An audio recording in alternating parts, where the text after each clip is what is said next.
little bit of rationale for why.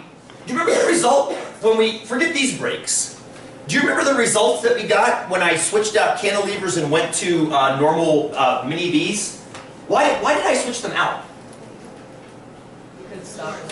I wasn't stopping quick enough with the cantilever, so I wanted to try something that I thought might be better, which was the mini Vs, and the result was? They were better, statistically significantly better, right? Statistically significantly better. Remember the reason? It was a physics lesson sub-taught that day. Same exact brake pads, believe it or not. Thank you, Jolene. Very nice. Brake pads. I didn't actually swap out the pads from brake to brake because the rubber compound's identical. But thank you for that. That would have been a good experimental difference to make. It was the physical pull of the cable on the brake. When you pull a cantilever brake, the brake lever goes up, or the brake cable goes up, and those little diagonals go up diagonally, but since it's diagonal, you lose a little bit of force. There's a vertical component as well as a horizontal component. Linear pull brakes, these are called V brakes. I don't know why they're called V brakes. That's shaped like a V, but whatever. These are called U brakes, which, okay, I'll buy that. But the important thing is the cable pulls directly across. No vertical component means no loss in the vertical direction, which means 100% of your braking power goes horizontally, which is where you want it to go, yes? Hopefully that's where you want it to go. Disc brakes, whole different animal. I couldn't put disc brakes on my bike. No, go ahead. Oh, you just straight there. So, mini V brakes. And this was all the research was about mini V brakes. Now, if you've biked before, and if you biked in the 90s, which I'm guessing most of you did because you're very, very young, full V brakes were the bomb back in the 90s. Everybody mountain biked in the 80s on cantilevers, or drum brakes, which was hilarious. But cantilevers were like state-of-the-art for a while. And people got tired of crashing, and physicists designed this beautiful idea of a V brake. But the problem is, these mini Vs are actually shorter than a full-sized V brake. I've been using these things until I went to disc brakes about 5 years ago. I was using Avid BB, not BB7s, that's the disc brake. Single-digit 2.0s, which I believe these guys are. And I used those for years and years and years. They're the ones that saved my life yesterday. I mean, the bike locked up very quickly when I bore down on that. But I was told in all these internet forums that I couldn't use the full-sized V brakes. Now I want to come back to that in a second. Why do you think I like full-sized V brakes better than mini V brakes? More surface area on the brake. The pads are exactly the same, literally exactly the same. I did swap out the pads when I went from these to these. So they're exactly the same pads. Leverage. Here's the deal. You ever heard the phrase, Archimedes uttered it, this is thousands of years ago, give me a lever long enough and a place to stand, and with my own weight I can move the world. You ever heard that phrase? You might not have. Archimedes, you've heard Archimedes, way back in the day, Romans, Greeks, yeah. He was credited with discovering what's called the law of the lever, which everybody in here has used at some point in their life. If you ever put a screw into a piece of wood, I had to explain that to Max yesterday too.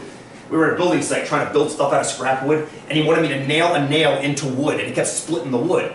I'm like, buddy, if we just go home, I can get the drill a hole, pre-drill. Why? I'm like, let me explain this to you. And explaining leverage to a 6-year-old is almost impossible, and he kind of got it. But leverage is wickedly important. How many of you guys have ever used a long stick to move something very heavy? Then you're using leverage, right?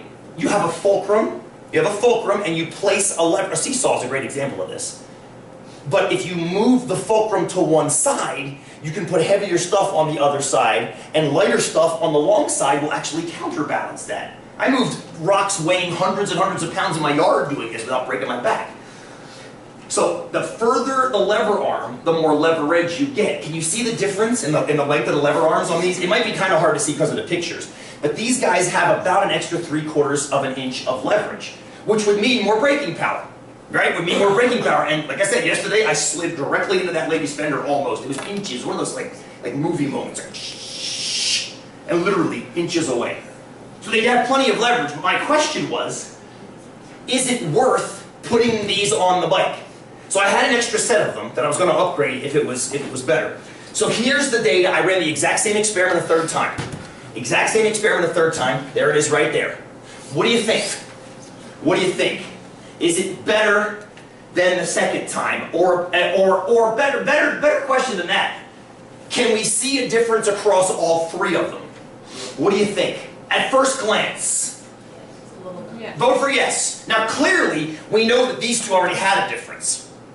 Is there a third difference down here? What do you think? It's less than either of the previous two? Love it.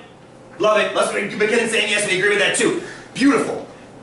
Can you see a problem if we had to statistically analyze this? Do we have the tool currently to analyze all three of these data sets at the same time? You might be tempted to say goodness of fit, yes? Yeah. Because there's three data sets. The problem is what? They're averages. They're averages, not proportions. Hot damn! This is the problem. This is the only problem. This is the wrong type of data for a goodness of fit. A goodness of fit would have to come in with a set of three proportions that we then have to match our data to, correct? So what I want to do, real quick, I'm going to turn this off, fire up an Excel spreadsheet, and explain to you what the problem is. The problem, here's this flow chart. I told you guys about this flow chart a couple different times. Anybody wants an email, I'll send it out to you. Better yet, whoever emails me next, just tell me to post it on the schedule page and I'll do that. Okay, that'd be even easier. So right now, we are in the middle of ending our class with hypothesis testing, which is looking for statistical significance in data sets. Bing! That's my hypothesis test noise. We want to hypothesis the parameter, which one, mu or little p. Now we know how to deal with little p now. We know how to deal with little p if there's one of them. And we know how to deal with little p if there's two of them. And we know how to deal with little p if there are three or more of them. And that's for as many as you've got. You can't have a fractional number of them. The minimum number is 1, the maximum number is undefined, but that covers the whole gamut, doesn't it? That covers everything. Yes. Can we apply the same logic to means? The answer is yes. We already know how to deal with one average. We already know how to deal with one average. We know how to deal with two averages. The problem is we haven't talked about three or more yet until this very moment. That's the trick. So why don't we just pair them off? Ding. There we go. That's the why don't we just pair them off noise? Why not just pair them off? For example, go back to here again.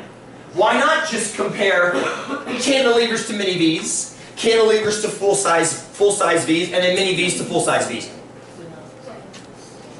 That's okay if not the same sample size. That's okay. They're independent. You can do it. That's all right.